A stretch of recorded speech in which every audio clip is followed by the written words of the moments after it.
Okay, so what are we working on today? You wanted to add a little guitar part, is that right? Yeah, like... Yeah. Do you want me to get up the reference? No, I think I remember it. Yeah. I think all we need to do is just probably have a listen through, and I'll just have a bit of a muck around until we get a line. Okay. Yeah. Okay, so let's just make sure. Yeah.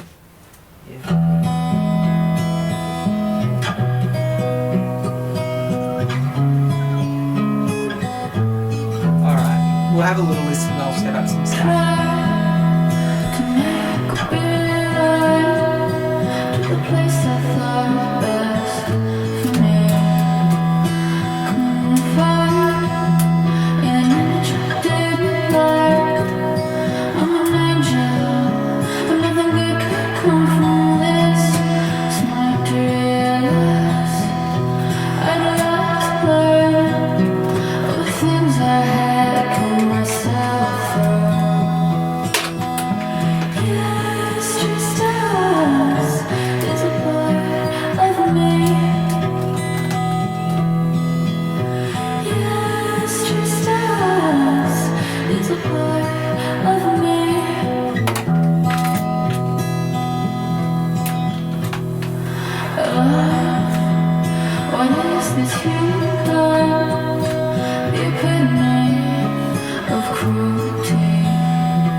We recorded in 444 or 440? I think we did. Which one's the Beatles frequency? 444. 444, yeah. I think okay, alright. That's what we'll do then.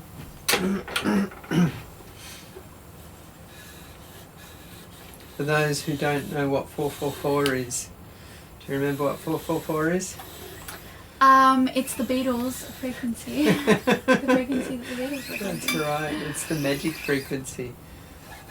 So normally we would record in A440 and apparently there's a lot of, conspiracies around that. I'm not so sure. Around what? 440. 440. Apparently it was some of the people that pushed it were Nazis. Oh. Yeah. I don't know about that. I don't know. Could have been. What? Like, why? I can't really remember the story, but, they had to decide on a frequency that all the orchestras would tune to, yeah? Right. And so there's A432, which is regarded as a healing frequency. And Vivaldi, I believe, recorded in 432. Right. And so did Jimi Hendrix. 432. 432. So if you go for a sound healing, there's a good chance that it'll be in the instruments will be tuned to 432. Oh. But do I do that? Do you do that? No. Oh. Do you tune them to a frequency, or do you just play them? Well, the singing bowls are already tuned to whatever they're tuned to. Right. So... okay, yeah. And usually I'll play instruments along to that. Yeah. And 440 works totally fine for that. Yeah. So, I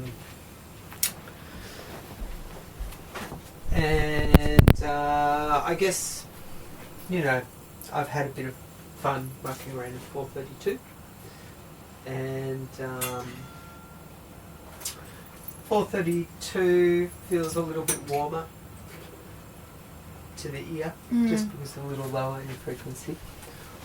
440 sounds brighter. Yes. And it might even be regarded as a bit, I wouldn't say a bit bright, but stimulating. Let's say that. Yeah. So stimulating. And then 444, which is even brighter still. That's addictive. That sound. Yeah, could be. So, but yeah, I always found it when I was younger, I would try and play along to the Beatles recordings, and it would be incredibly difficult to play along to their recordings, and I could never understand why. Oh, because you weren't tuned. I weren't tuned to 444, I was tuned to 440, and it always sounded a little loud. Right. And I could never understand why does it sound so weird. Huh. Yeah, and that's the reason why. Yeah. Yeah. And I used to always just think that the songs must be too complex to play along to. Like being a young musician and not understanding how music works. Yeah. I just thought, maybe the chord progressions are so, complex that they're just hard songs to jam along to. And, But you were playing them, so surely you knew that it was just like a noise that maybe... I would have blamed it on my guitar, like the guitar's not making the right sound, which is true. Yeah, that's true. But you see, a lot of the times when I was younger, I would just improvise along to songs.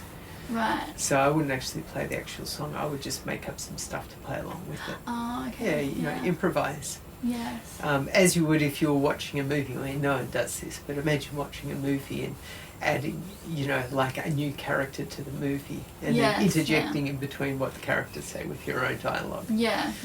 Yeah, that'd be kind of weird, wouldn't it? It would be so weird. I feel like I want to try it. It's a good thing to do if you're lonely. Yeah. Or if you feel like having an argument or something. Yeah, that's right. You can really let it out.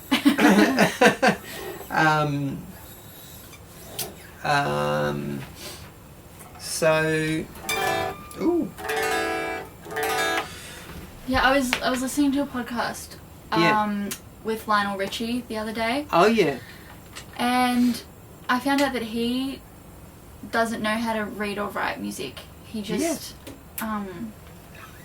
plays along with people, and he'll just pick it up.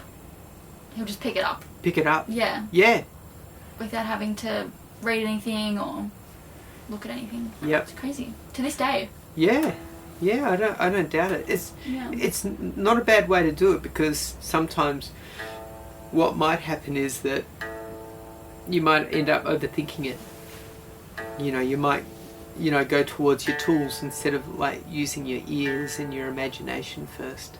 Yes. Just using your intuition and going, all right, I'm just gonna listen, and I'm gonna have faith in just whatever I hear is going to be perfect. Yeah, well, it's like what you said the other week. When you were playing along the guitar to my song. Yeah. and you're like, it feels like you're about to fall off the edge of a cliff, but you just don't. Somehow you just have faith that Yep.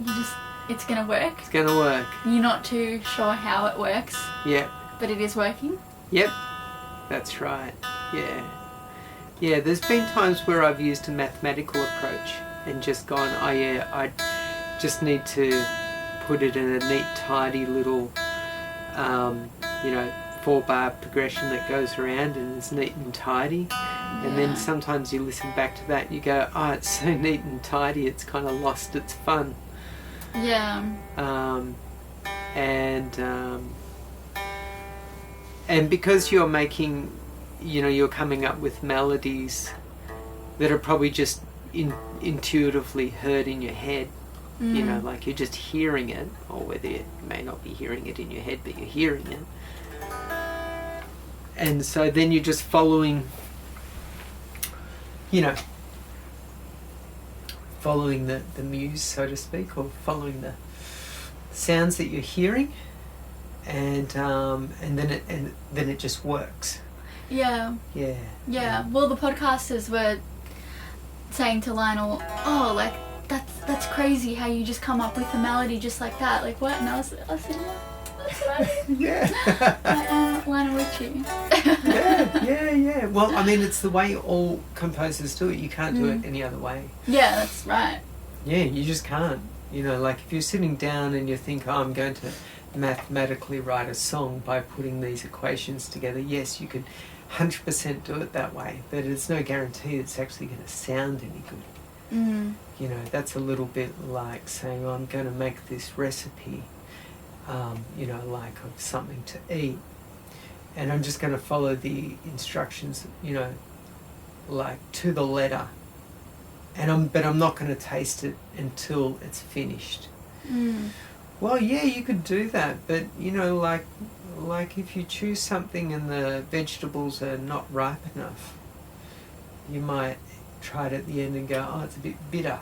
I should have probably balanced it with something. So I think you've got to keep tasting it as you're creating it, so you can like balance it out, so the end result ends up being a balanced flavour. Yeah. So I've certainly tried to do things mathematically. They don't really work out that awesome. Yeah, they can sound a bit Yeah, but still, there's something impressive about that as well, because doing something so mathematically means you have the knowledge, for sure, and the education behind what you've done, which is impressive in its own way. It is. Yeah. I mean, most professionals, what makes them professional, I guess, is the education that they have behind them. Yep. And then you compare it to someone who's kind of got a raw talent. And I always wonder, like, which person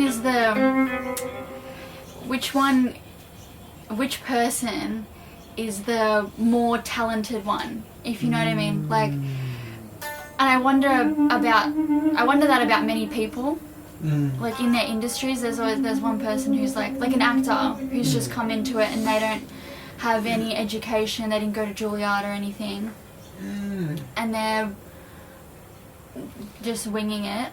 Okay. And then there's a professional has got all the training and they're also amazing, but like, I guess you don't need to compare, but I always find myself being like, but who's the bona fide one? The genius. Yeah, who's the genius? Who's the genius? Okay, well, let's say if you took, and this kind of flies in the face of it, but let's say you took someone who was like a psychic, who was helping police find, like a missing person, and you've got one psychic who has done all the psychic training from all the psychic masters, and then you got someone who has done no training whatsoever, but they come up with the same result. Who would you say? I think what we're probably saying here is that we like to think if you have all the education in the world, then the title that you've paid for and studied for, you should be rewarded. Yeah, and also you as a person would feel more deserving of your rewards. Like there would be less of an imposter syndrome. Yeah. Because you've done everything that in the society is deserving of what you get. Like going back to the actor thing, you get all the roles. Yeah. But that's, you're deserving of it because you've done all of the training. Done all the training. Yeah, but if you've just come into it and you just have this innate knowing of how to do it, well, I think that's more impressive. Yeah. Well, I guess in a different way. Just because it is impressive to have done all this training and to know everything back to front as well. Yeah, yeah. I guess there is the danger in the person who feels that they have a right to it, or I deserve this because I've done all the hoops. I've jumped through all the hoops that all my teachers have asked me to jump through. Yeah. And I've done it exactly how they've prescribed. Yeah. And then you get someone who has not done any of that. Mm. Yeah, I guess I ask these questions because I feel that way about myself. Mm-hmm. I get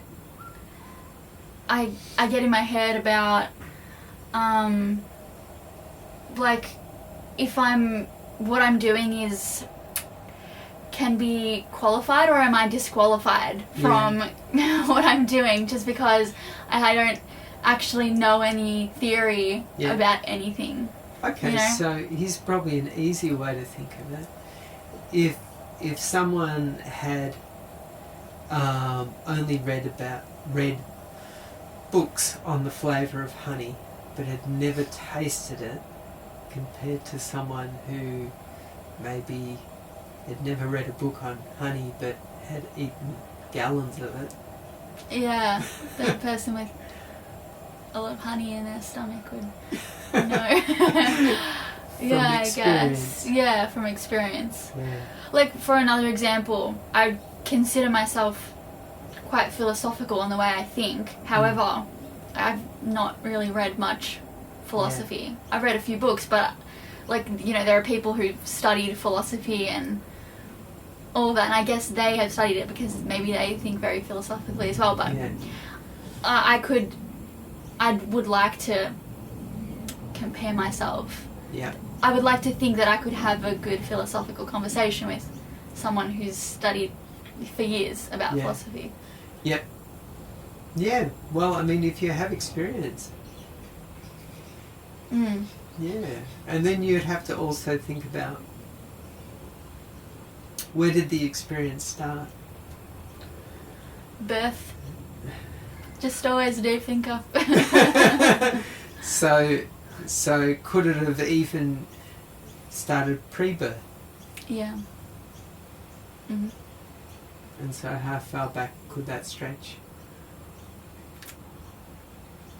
For as long as time, I guess. Yeah. However long I've been going on the journey of jumping into a human body and out of one. Yeah, and out of one. A different one. So then it would be just, for how far back can you find those records?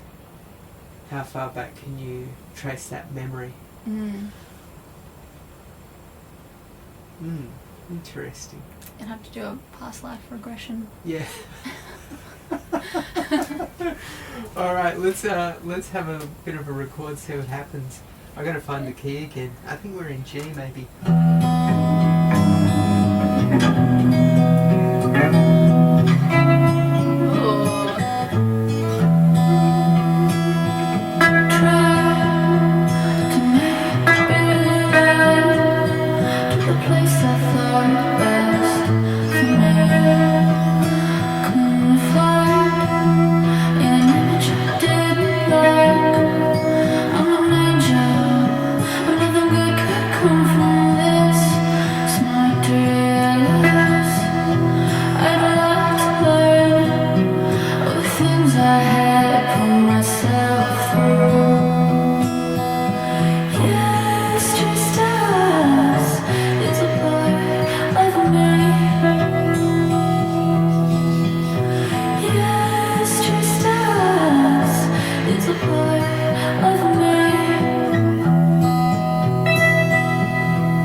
think I'll just start recording.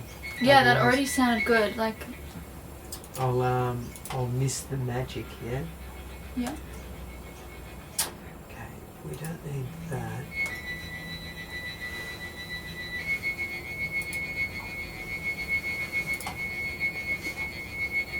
Oh, listen to that sound. It's nasty. It's lovely. You like it, I hate it. No, I was just being sarcastic.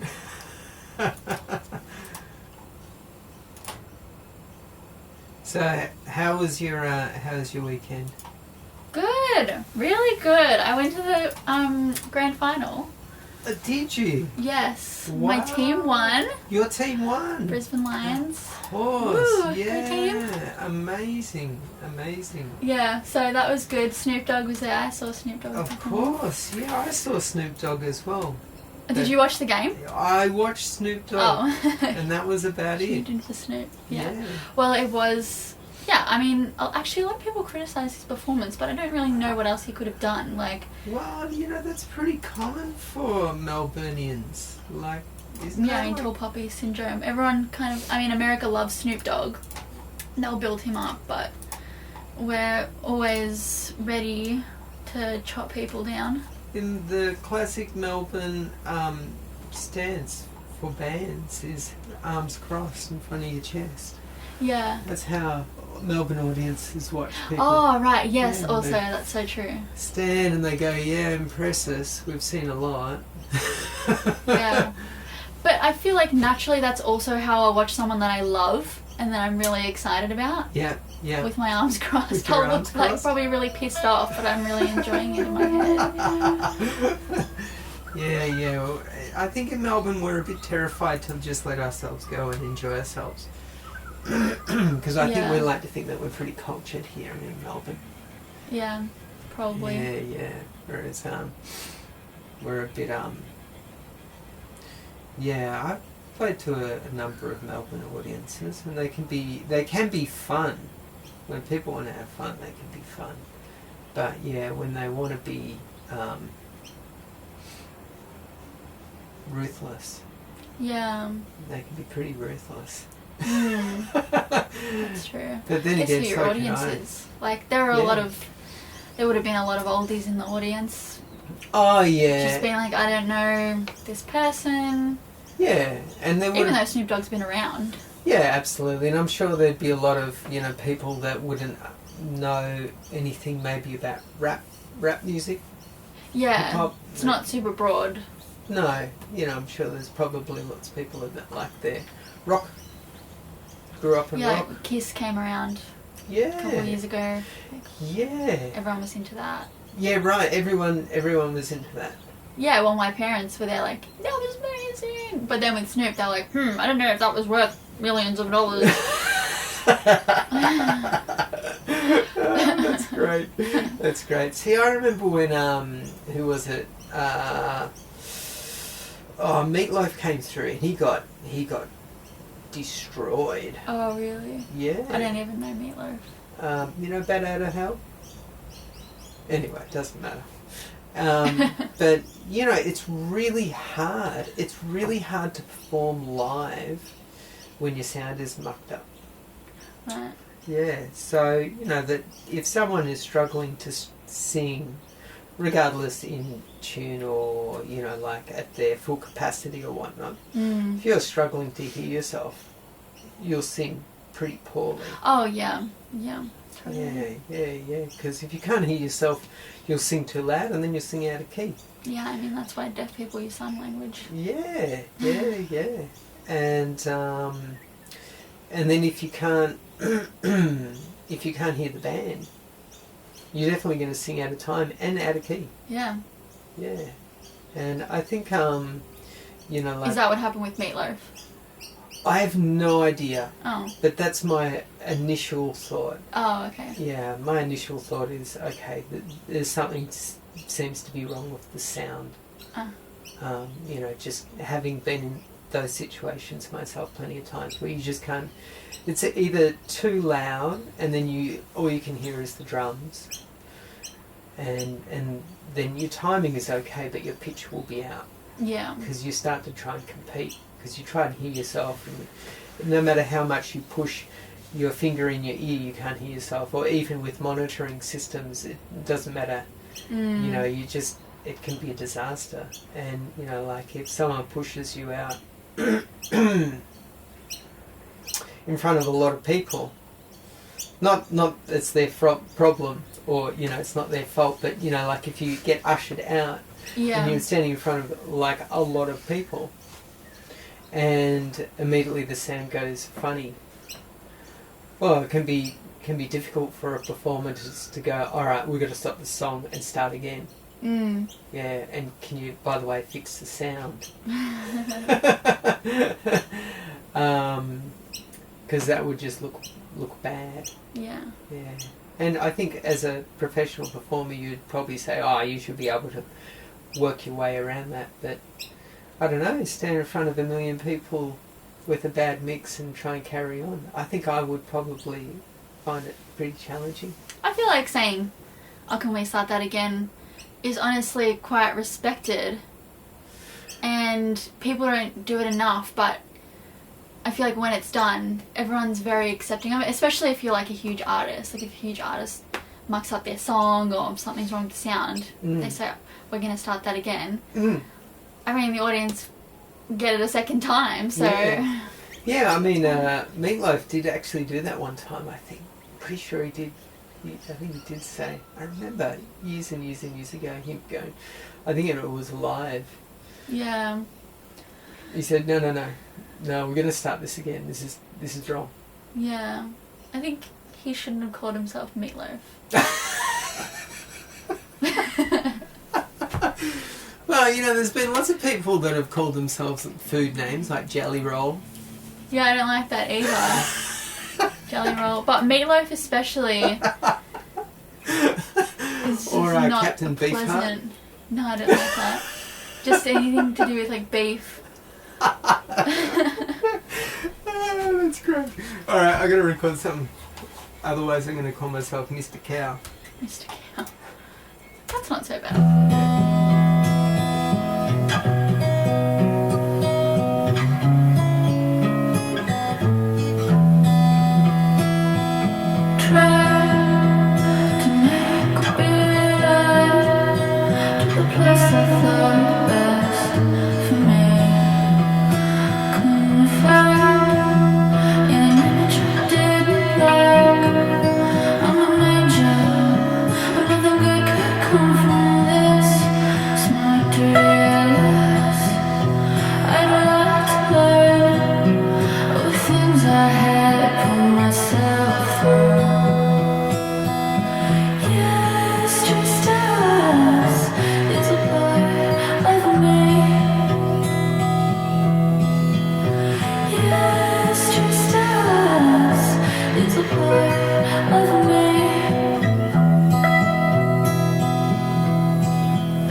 if there's something in there. There definitely was. Definitely? Yeah, Okay, that well, that's sounded good. really lovely.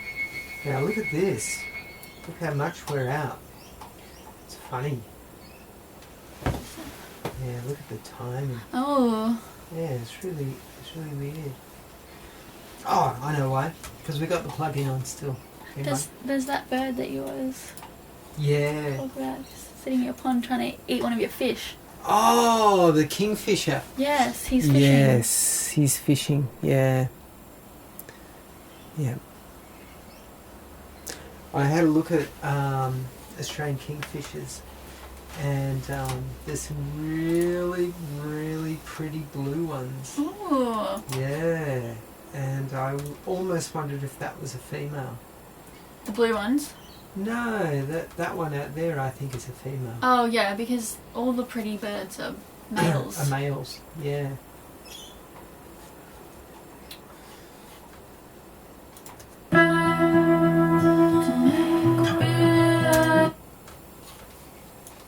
Where do they get all the pretty feathers? They're just, it's not right. Yeah, I don't know. It's just the way it is. It's just the way nature. I guess because girls like pretty things. Yeah, I And guess. if there wasn't pretty boys, then the girls would be interested maybe. Yeah, and the girls, they have pretty auras. Yeah, and the boys would be out of luck. Yeah, but they have their pretty feathers, but the boys, there's just like an arrogance about those birds. Like, they're embarrassing. Oh, poor pretty birds. Pretty boys. It's very funny.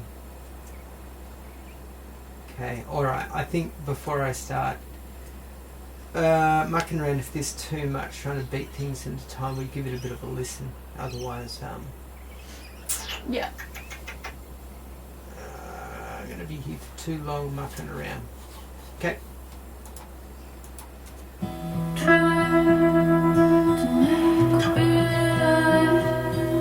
Oh my goodness. Not that one. Sounds like I'm doing something really fun with my voice. Like I'm expanding my voice box.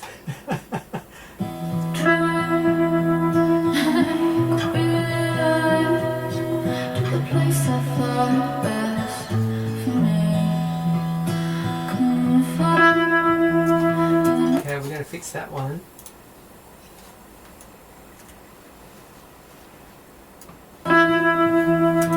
Oh, okay, that one's really forward. We might have to bring that quite forward a bit, I think.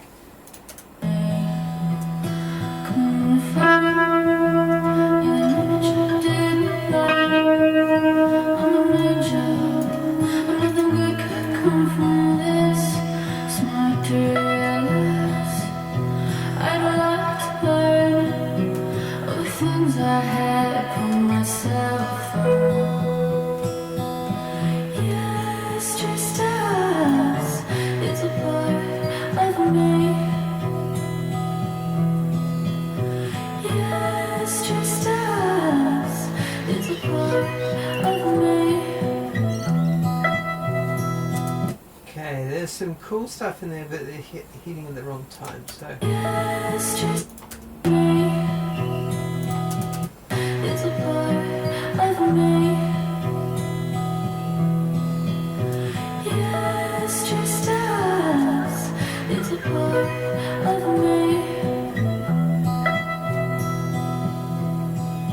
Okay, alright, let's see. Let's get rid of that guy. Get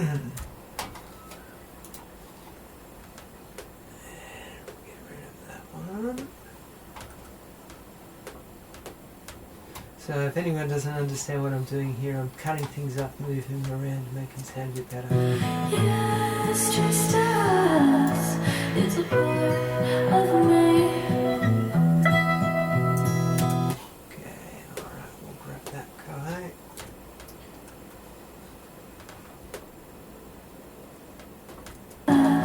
It's a part of me.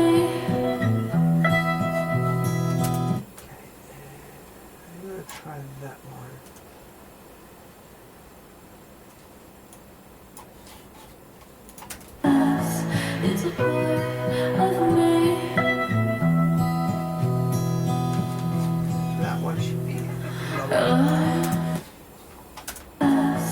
It's a part of me. it maybe needs to be lazier.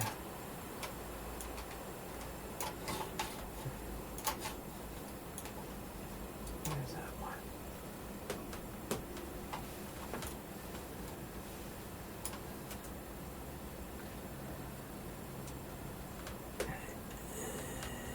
Let's have a listen to that. Oop. It's just us. It's a part of me. That could be a bit more in time, I think. It's just us. It's a part of me.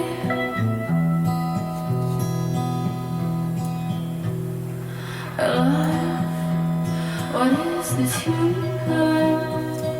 The epitome of cruelty. Oh, that's interesting. What is this human kind? The epitome of cruelty. To survive, to live another life. Let me tell you, it's not. Is this human kind? The epitome of cruelty. Is this human kind? The epitome of cruelty.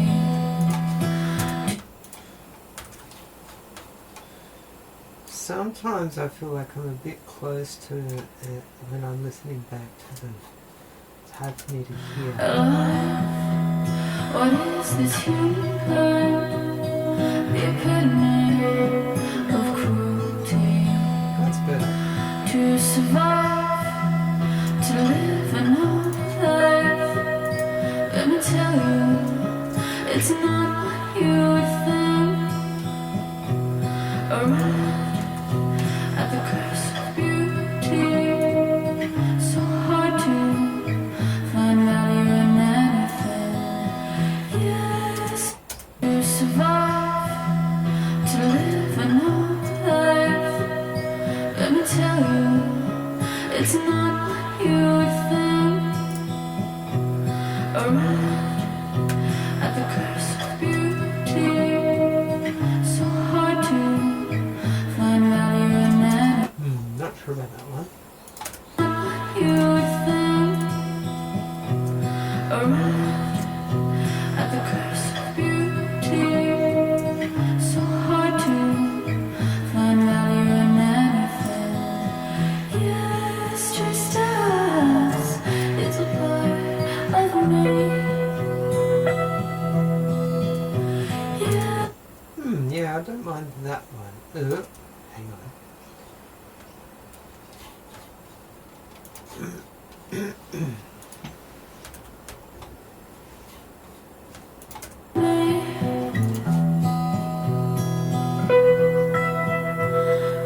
Paradise to I think I like that one. What do you think? Which one? Where goes? of me. That's a bit That. out of time, but get this one. I like- better. Paradise Oh, yeah. to accept Yeah. my taste. Yeah, I love all of it. Okay, great. Yeah, like I said, I think I'm a bit close to some of it when I'm listening to it. Yeah, no, it all sounds good if you can keep all of it. Great. Alright, I'm just going to beat some of it in time because to my ears they sound a little loud from time to time. Yeah, yeah, like the sound is good, but they might be a little odd in terms of where they're placed. Of me. Yes, just Let's hear where that should be.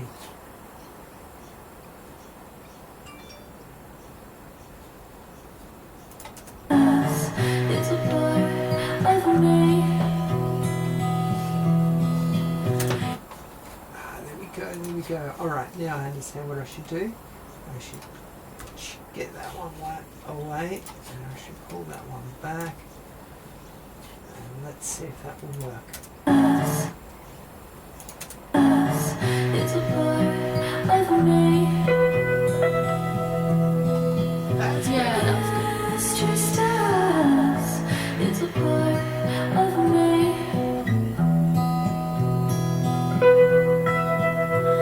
Paradise to accept my destiny. My bodies, they just keep going. Yeah, that's pretty cool. Get this one in time a bit more. This must be incredibly dull to listen to as a podcast.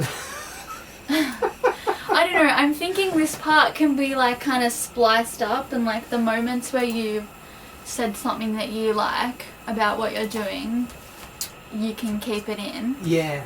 And then And then chop out the rest. yeah. Yeah, I think you're right. So people can hear that there's work being done, almost like it's a little what is the word? Like a montage kind of, Yeah. rather than going through all the silence and the start. I can imagine if someone's like half falling asleep to the podcast, and then every 2 minutes it's just like, Oh, hang on. Oh, I like that. Oh, no, I like that. Get rid of that. but rather like it's startling to constantly just hear music pop up and then stop, and it's like it would be like frustrating. To accept my destiny.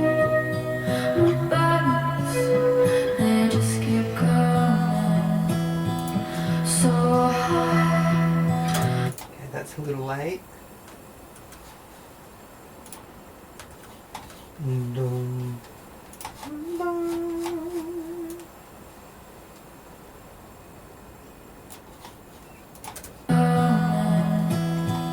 So high. Oh, where's that? So high. I think that's we need to get you on the high. Okay. So high. Mind and heroin. Yeah, same with that one.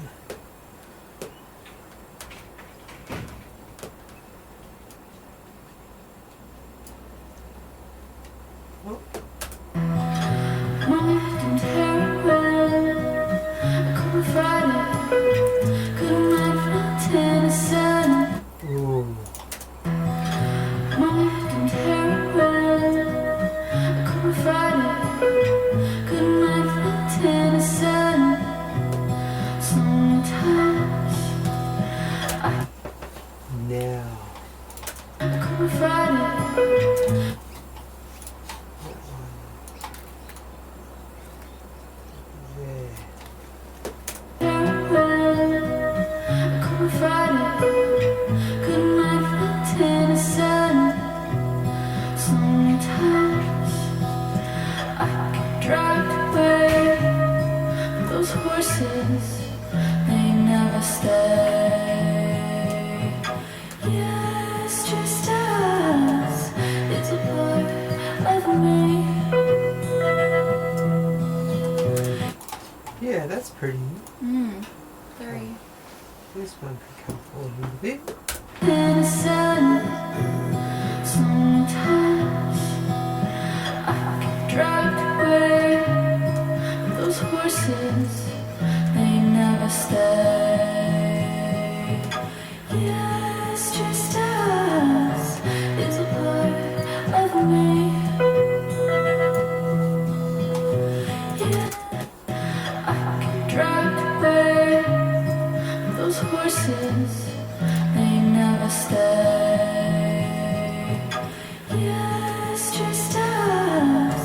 It's a part of me. Yeah, it's just us. It's a part of me.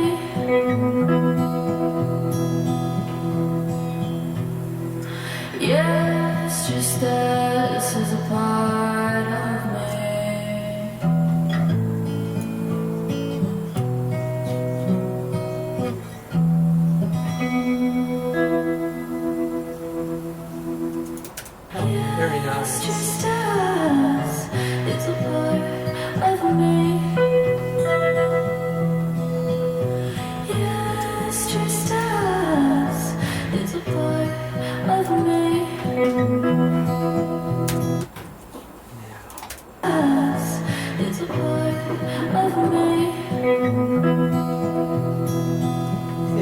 being sleepy, I think it's okay. Yes, just this is a part of me.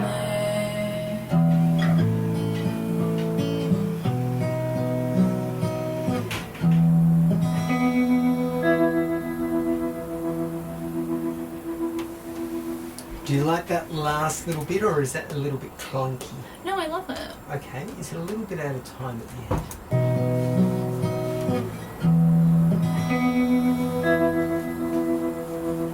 Should it come in on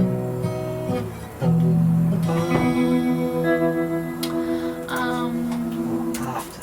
Well, let's try. They both would be fine. Yeah, let's try on it, and then we'll try off it.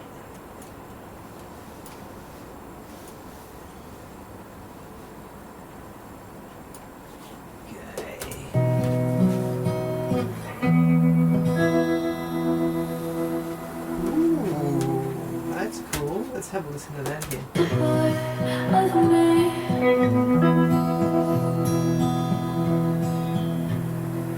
Yes, just this is a part of me.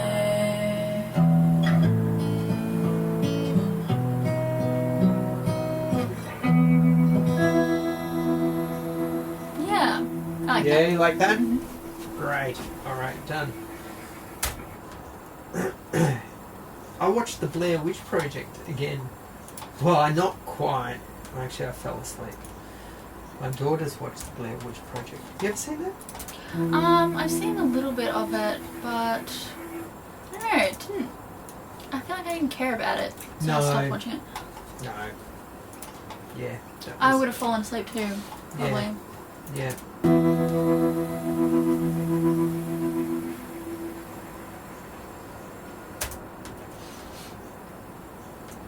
Yeah, I hadn't seen it in many years, and it was interesting to recall it and see what it was like again. So I couldn't remember it at all. And I remember I watched it when it originally came out. Did you enjoy it when it came out? I think we watched it in the wrong environment. Yeah, it really matters. I think it would have been better if I had watched it and I was, say, of a younger age.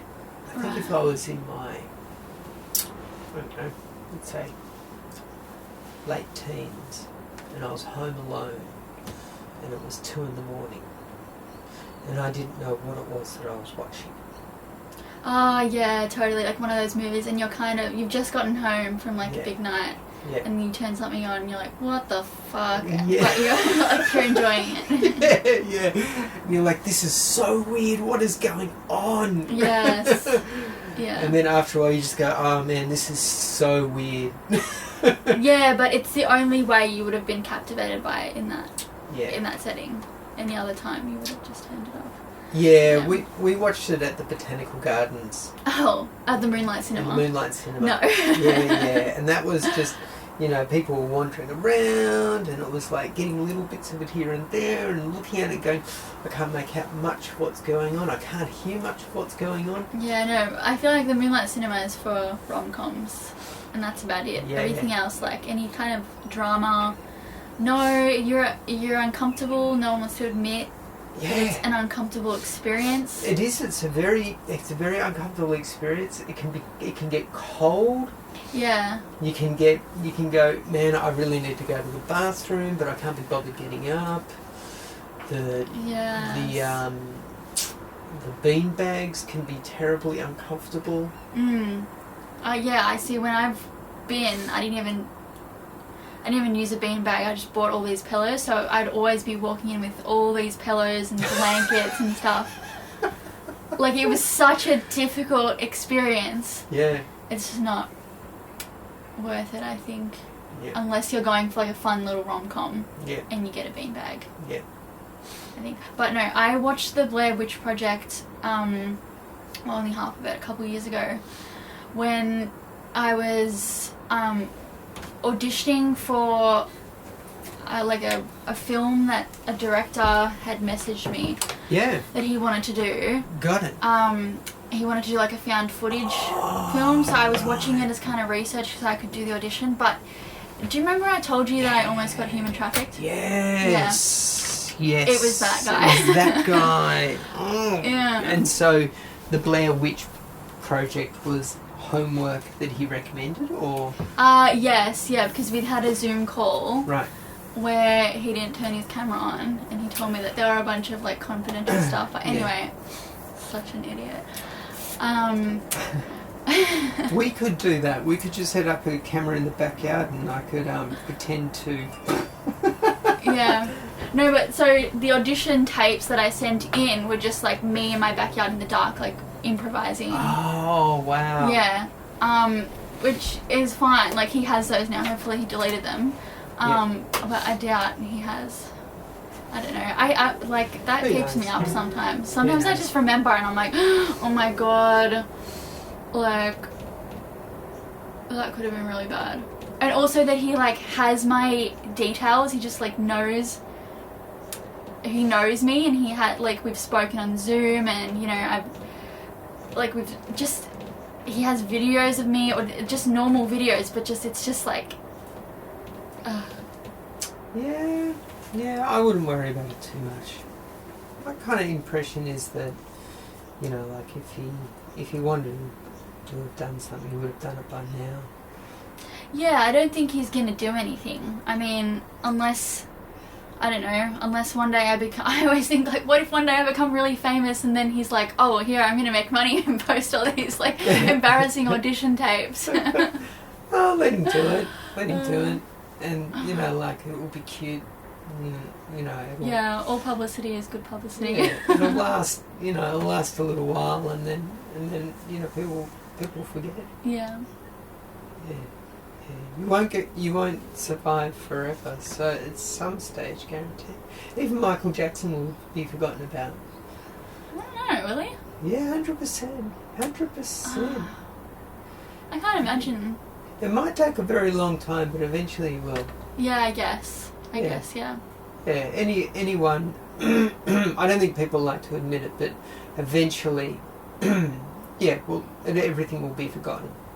No, I know, but like, you know, what about, like, I don't know, Seneca from ancient Greece, you know, he probably didn't think that he would be remembered, but people still read his text and what about all the famous primitive people, you know? Yeah, but there were less BC. Records. Like now everything is so heavily documented. Yeah, but maybe we just lost the records. Yeah, but those were on like pieces of rocks. Like so much easier to lose a rock than to like lose files upon like digital files and physical copies, and there's like millions of these copies of music and text and articles. It'd be much harder to be forgotten, apart from the fact that it's much like all industries are much more saturated.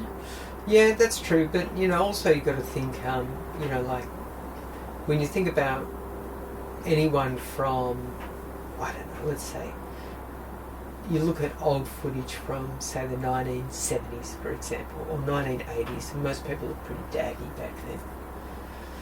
Doesn't matter how cool you are, people still go, that was a weird time. Yeah. But I feel like, so here's the thing, I feel like people from who are of that time and were born in the 70s and even 60s, they look back and think, oh god, like that's so daggy. You know, when I started wearing like the mum jeans when they kind of came in, my dad was like, what the hell are you wearing? Like that looks so bad. You look terrible. Like came down on me because he thought it looked so bad. But they look nice. They're cool. It's just because, you know, you're from that era, like, you think it's daggy. But like if I look at all the fashion on Friends in the 90s, like I think Rachel Green looks pretty good. Yeah. And, you know, mullet's back. Yeah. I remember seeing one of the footy players with donning a mullet. Half of them have mullets now. I mean, if you just look at Geelong, they're all blondes with a stupid headband holding back their long hair. Yeah. Yep. Yep. Yeah, I really noticed that the other day. Yeah. Yeah. I used to have that haircut when I was, I don't know, 12, 14. That exact haircut. Yeah. Business at the front, party at the back. Yeah, even, going so far as going, I want a perm. I want to make sure that my mullet at the back has some bounce to it. Yeah, I want some volume. Yeah. Yeah. So glad I'm not there anymore. Well, they're not bad, I don't think. Yeah, for some people. Yeah, they could be great. Could be great. Just not for me. Yeah, That's fair all. enough. Yeah. Each to their own. Yeah, being at the footy the other day, I was having like an existential crisis. Oh yeah. Like I always have an existential crisis whilst I'm at the footy. Ah. Just because I think, it's hard to put my finger on, but it's just a culmination of feeling like organised national sports. I'm really putting a dampener on football. Yeah, just like sports in general you here. You do it. Why not? Let's go down the rabbit hole of... But like they're oppressive in the sense that, if they captivate everyone and take everyone's mind off like being oppressed by the government because they're a distraction. Oh yeah. And you come home, they're on late, you stay up late, you drink, most people do. Yeah. And then you don't get up early the next morning and, do what's best for you. Yeah. And, you're angry about your day and you're angry about, the bills and taxes you have to pay. But then you come home and the footy's on. So you're distracted, and you're excited about your team. Yeah. I mean, that's one thing. And then the other is, I feel really passionate about my team. Yeah. And I get so excited and nervous at the game and like I just, for what, kind of, in the sense that I'm not playing, it's not my team, and like when they win it's not my victory. I mean, I've said that I go for this team, but it's not my victory. There's I feel like kind of depressed about it because it's like no, it's not my achievement that they've won and I'm celebrating and people are going congratulations, and it's like I didn't do anything. Like I just sat here and hoped, but my hoping isn't going to change the way they play. Yeah. I was going to say, I said pray because it's like, well, I guess if you like pray hard enough in the right way, then maybe you can have an impact. Yeah, for sure. Yeah, it's all possible. But it's all possible. Yeah, I just feel like it's pointless.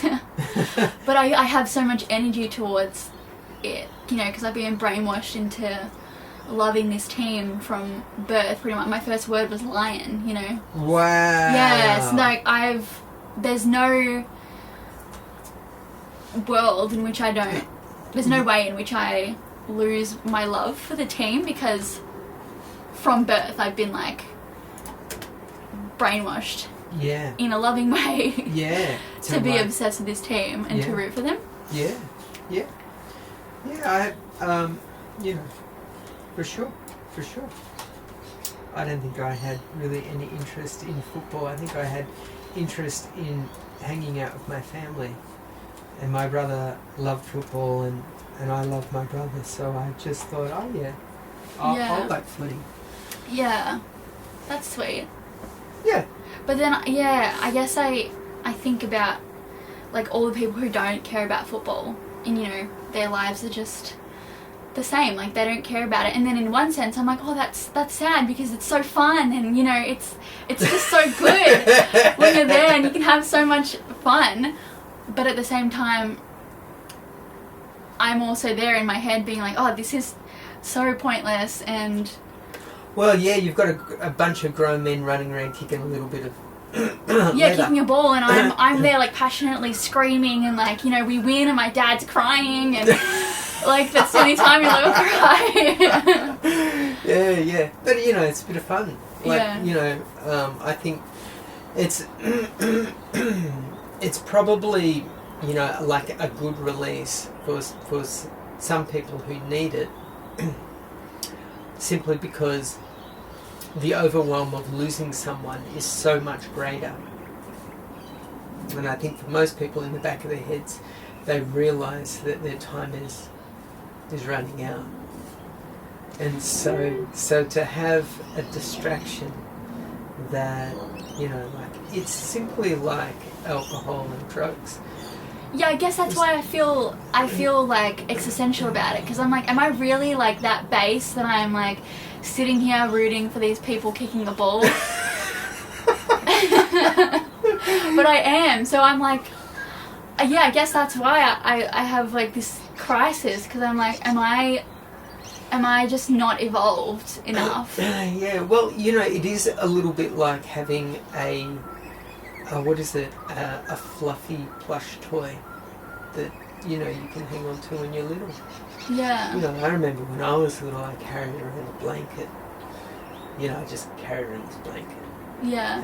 And I needed this blanket. Yeah. And eventually my mum, you know, when we weren't travelling around, I just couldn't carry around this big blanket anymore. Yeah. So my mum cut it up into little strips. So that I'd carry around essentially a strip of, like, the length of a piece of bacon. Oh my god. Of this blanket. Yeah. And it was just that the blanket had a certain texture. It was like a velvety, silky kind of thing, you know. And one side of it was kind of nice and soft and fluffy, and the other side was nice and soft and silky. Yeah. And for whatever reason, it just did the trick for me. Yeah. And so, but I really needed that blanket. I was convinced I needed that blanket when I was that age. Yeah. Otherwise, I'd have a meltdown. Yeah. And it was a false sense of security, because my psyche couldn't come to grips with the understanding that one day I would lose everyone and everything. Yeah, And that's like super deep for like however old you were though. Like, I don't know, I don't think most, like, going back to football, I don't think people think that deeply. Like, maybe deep in their subconscious there is that, but I think, well, that's what drives people to do stupid things, yeah, because there is that underlying fear of you know, like, time is limited. So, but people bury it. no, but I think people aren't thinking about the fact that time is so limited. They're thinking so shallow. Right. They're thinking so shallow about like what they need right now. Like, I need money right now, so I need to rob this bank right now. Yeah, that's right. They're not being like, oh, time is, you know. Yeah, because it helps them to cope with the inevitability. People think really shallow. They have to. Otherwise, if you start scratching the surface, you begin to realise that everything falls apart. Yeah. And once you start scratching the surface and everything starts to fall apart, you can't go back. Yes, and that's why I have an existential class of the footy. Because I scratch the surface. Yeah, you can't go back. No, I just want to sit there and enjoy without having to be like, oh my god, should I be here right now? Like, but I do, because I know that I'm using the footy and the will they, won't they win, like, as a distraction for like all the things that are like wrong in my life. And like as a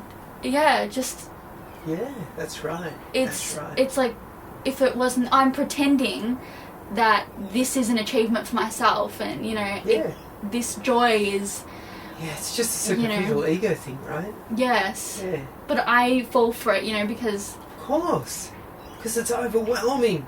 Well, no, just because, like, my first word was lion, and I've been brainwashed into, like, loving the team. Yeah, for sure, for sure. But, you know, emotions are really strong. Emotions are super strong. They're so strong.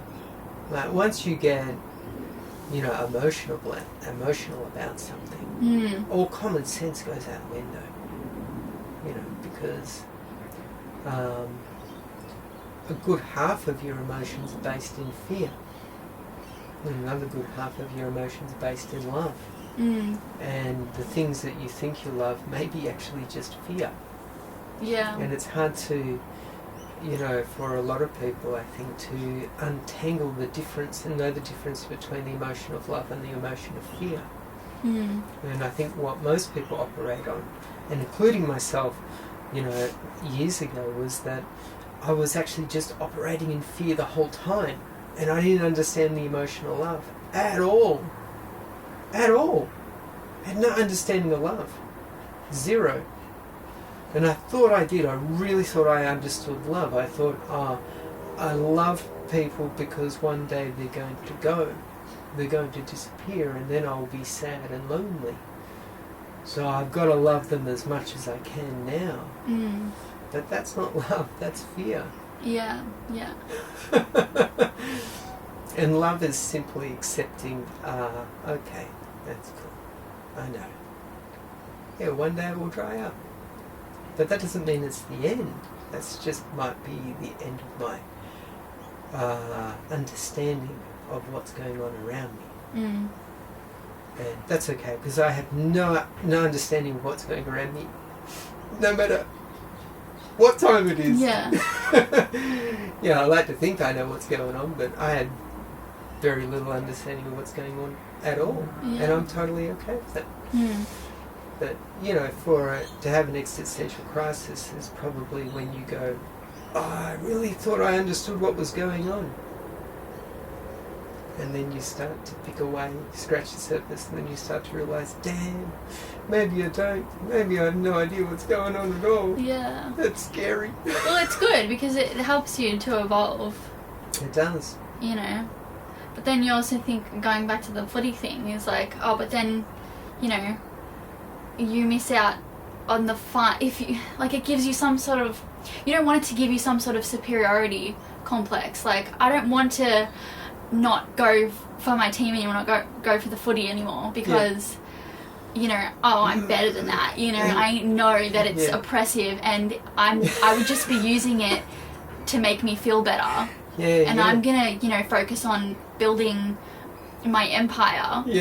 Instead of going to the footy. Because that's what's actually going to make me happy in the end, but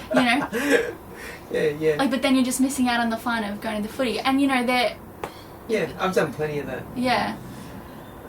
There is, in distractions like the footy and what else, I don't know, going to a restaurant.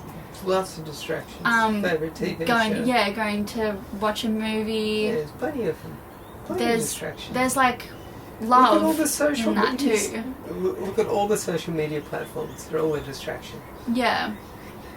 But what I'm trying to say is, something like the footy, there's love there. People have a genuine love for their team.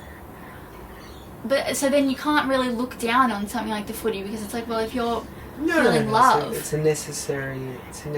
That would be like looking at a baby's rattle and saying, this baby rattle is holding you back. It's forcing you to be a baby because you've got a baby's rattle. You should be given a purse or a wallet and be made to learn about money. Yeah. Well, that's what they do. That's what happens. That's what happens. But at the time when they're just a baby, maybe they just need a rattle. Yeah, no, but even just looking at, that's a good analogy. But then if you transfer it to, a footy goer, it's you kind of can't not have this inferior view of them, No, not at all. They're just at a stage that they're at. Yeah, I know, but how do you, you as Matt, not look at people with an inferior view, because you've had your kind of awakening. How do you not... How do I not... Well... Because some of the things that you say, it's well, how could you say that without not feeling like you're... Yeah, how could that come out of your mouth if you don't think that you're superior? Yeah, for sure. Yeah, absolutely. No, I don't think I'm superior. I think I at best, maybe 1 foot in front. Yeah, but that's still thinking that I'm ahead. Yeah, how do you know? Like, yeah, maybe but, you're not. You know, like ahead of what and going to where? You know, like... You know, Yeah, like, so then when you say I'm 1 foot in front, then, like... Well, the way where? I kind of think of it is that if you had a search party, you would have a scout. Yeah, you'd have a scout. And so the scout would be walking in front of everyone else. You know, just being the scout. You know, and then the scout would come back and teach the rest of the, you know, people who they were with. This is what I found. And so that's just how I see myself. I don't think myself as being like the ruler or anything like that. I'm just simply saying, oh yeah, I found the next foot. And you might say, oh yeah, you're more informed than everyone else. Well, yeah, probably. But I don't think then that I have a right to tell people in where they should go. I'm more of an informant where I'll come back and I'll say, hey, this is the lay of the land as I see it. If you don't like it, that's cool, don't follow me. But if I tell you of something and I said, oh look, I found this wonderful valley and it's full of these beautiful fruits and blah blah blah. If you like, I'm going back down. If you'd like to join me, you can come. But if not, that's totally fine. You've got to go somewhere else. You got to do something else. Yeah. I guess like you're just living in a different world to, I don't know, someone who's trying to climb the corporate ladder, for example. For sure. Like they would say, well, no, why would I want to do that? Like, that's like, because I'm not going to achieve anything if I do that. That's right. You know, there's a lot of people that might look at me and go, you're just a bum. Right, yeah. Yeah, then that's like a corporate person. If you were to say, oh, come down this beautiful, you can meditate and be really chill for the rest of your life, they'd be like, no, like that. No, I need to make a name for myself. Yeah. I need to have a, you know, like I need my name on a plaque. I need people to recognise my gifts. Yeah. Or whatever, you know, and that's totally fine. I need a statue. At the end of my life, I want a statue. I want a statue of myself in a garden somewhere. Or I want my name on a plaque on a building, so I'm remembered. Yeah. For the next 100 years. Yeah, you can do that. Nothing wrong with that. Go and do that. Yeah, I don't know, but then when you say it like that, it sounds like you are superior. Yeah. No. Like when you say it like that, you can't say that you're not like, you can go and do that, you know, like you can go on. Yeah. Go and get your stupid little statue, you fucking idiot. I know, it does, doesn't it? Yeah. That's okay. I'm alright with that. Yeah. Yeah. I'm alright with that. I don't care. Yeah. Yeah. You know, like a part of you know, like being a scout is to also you know, to be not believed. That's cool. To believe me. Yeah. You know, like it's like if, you know, if I was to say someone who was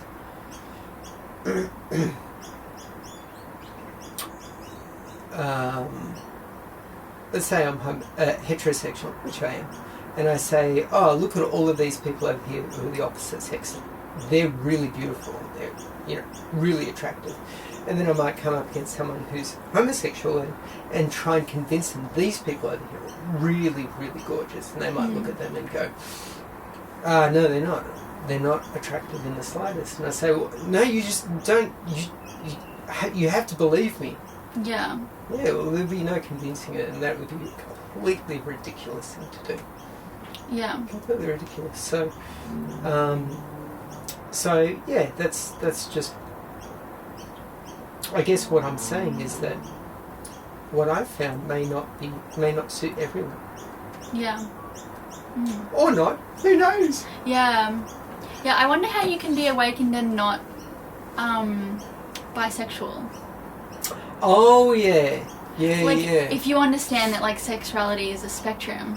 Ah, yes. Like, okay. if you're, say, like, if you have, like, if you're someone with a really open mind. Yes. How are you not, even just a little bit bisexual? You know? Yeah, for sure. Okay, so there's there's an interesting idea, and that is that when you're a little kid, you're more attracted to the same sex than when you are, when you're older. And so when you're really young, like, do you remember when you were really young, like all boys were annoying?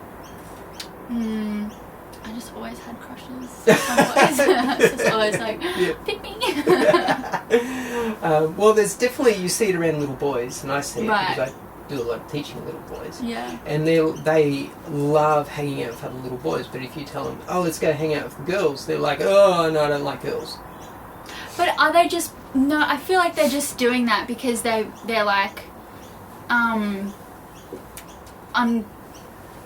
like scared. More just 100%. scared rather... 100%. So they are attracted, like... Yeah, but they're just being like, for oh, sure. no, because naturally you have that, oh, I'm too good for those girls, you know, even at that young age, and that's Possibly. why, like, yeah, of course, like, from kindergarten, I'm having, like, little crushes on people at kinder. For sure. But, outwardly I'm like, ew, like, ugh. Yeah, for sure. And that might be true. I think there's always a curiosity. But at least from my own experience and from the experience of, knowing other little boys when I was a little boy, there wasn't that much interest in the little girls. Right. As much as there was interest in the other boys. That doesn't mean that they wanted to, sleep with each other. I mean, when they were little, they probably wouldn't 100% would understand it, and it would be totally weird, and we shouldn't go down this rabbit hole. But the just a simple social attraction. Simple, social attraction. But then, as people get older, then there's a curiosity that tends to open up, and then little boys and little girls start to become attracted to each other. And then some little boys and some little girls then start to experiment even further. And maybe become bisexual, and some little boys and some little girls just go, actually, you know what, I think I just prefer my own sex. And but then eventually, at least from what I experience, is that you reach a certain moment, a certain point, or a certain awakening, and then actually the whole thing of sex is not interesting even in the slightest. And so it all just collapses. And you just start to go, oh yeah, actually the whole thing can be really enjoyable, but it can also be not a thing anymore. It can actually not be a thing. Yeah. So I remember when I was really young, I had no interest in any of it whatsoever. And then maybe because I was a late bloomer, it took me up till I was pretty late into my teens that I went, oh yeah, girls, yeah, let's hang out with some more girls.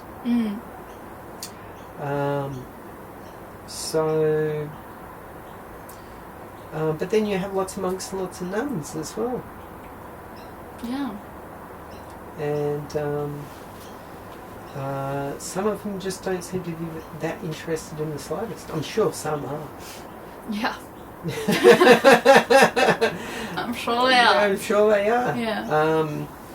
But, the whole sex thing is just it's just an animal instinct. Yeah. And you can actually overcome it. You can let it go, and then it becomes like nothing, just as old. Yeah.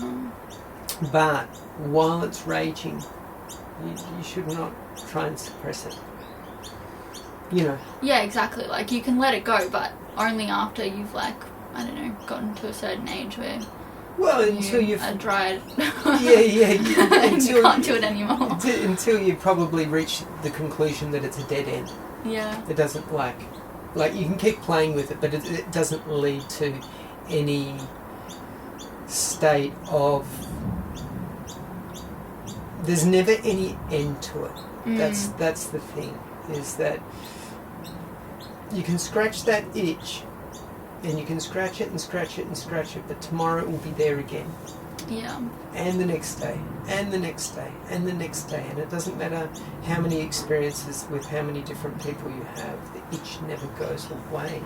But maybe if you have, like, I don't know, that's when distractions come in terms of, like, having a good job and having, like, a career you're trying to build, or being passionate about something else. Like, you're no longer thinking about, oh, let this, like, this base kind of animalistic instinct I have please me, because this is the only thing I've got that's going to make me happy. Yeah. That's going to satisfy me. Yeah. Yeah. Yeah, you can definitely do that. Yeah, you can definitely have distractions, and they can dissuade you from whatever, all types of things. But like, once that distraction has gone, then I guess it'll still be like, it'll still be there, it will return. Yeah. So,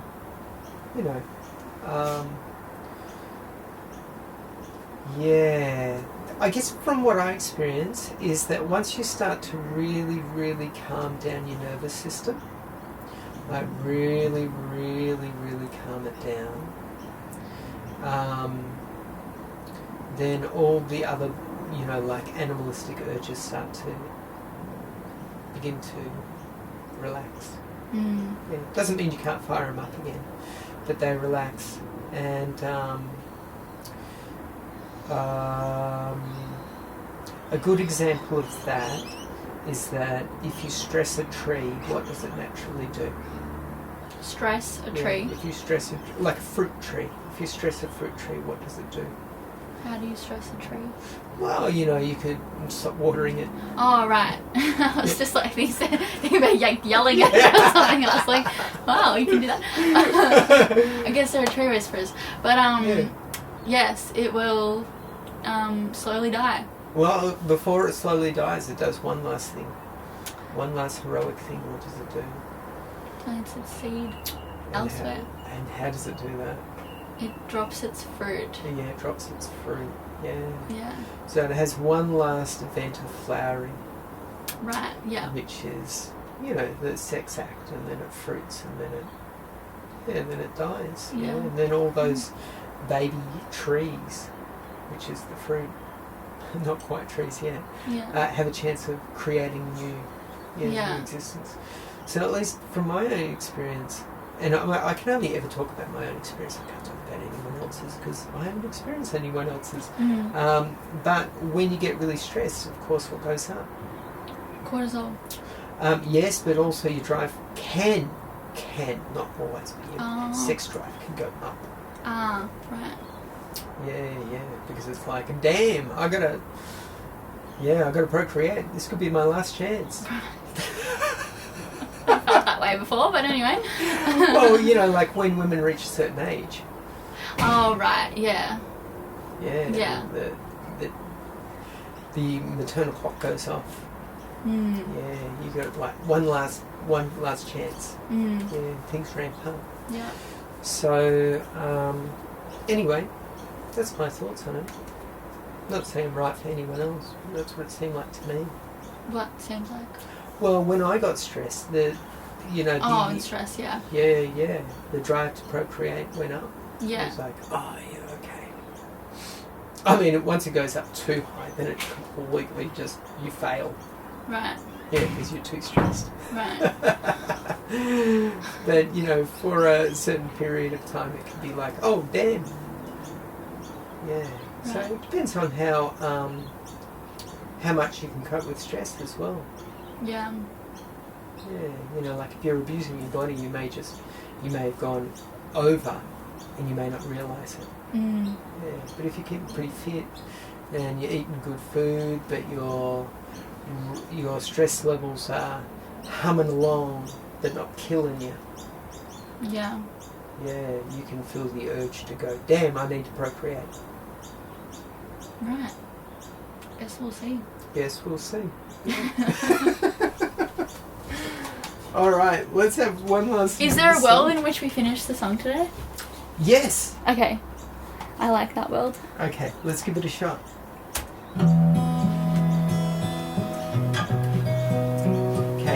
anything that you hear that you don't like, just say, kill it. Okay.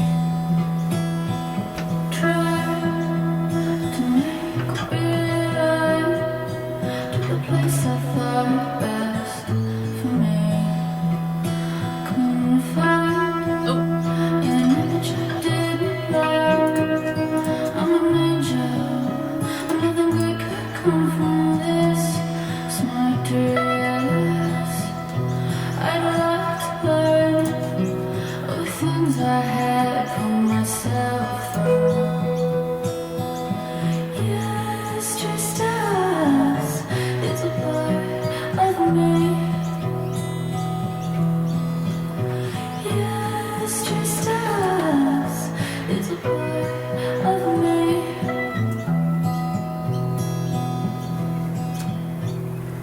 Alive.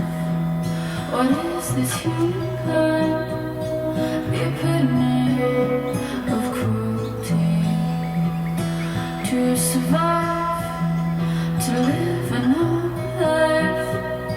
Let me tell you, it's not what you would think. Arrived at the curse of beauty. So hard to find value in anything. Yeah, it's just us. It's a part of me. Yeah, it's just us. It's a part of me.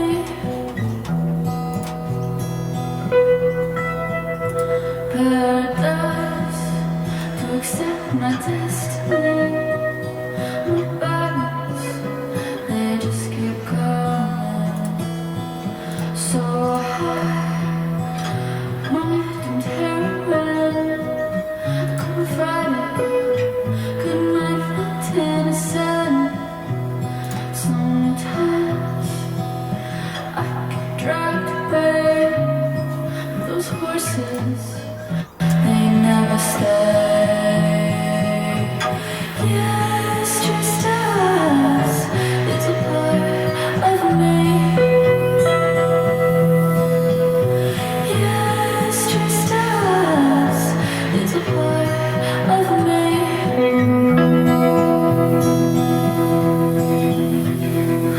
Yeah, it's just us. It's a part of me.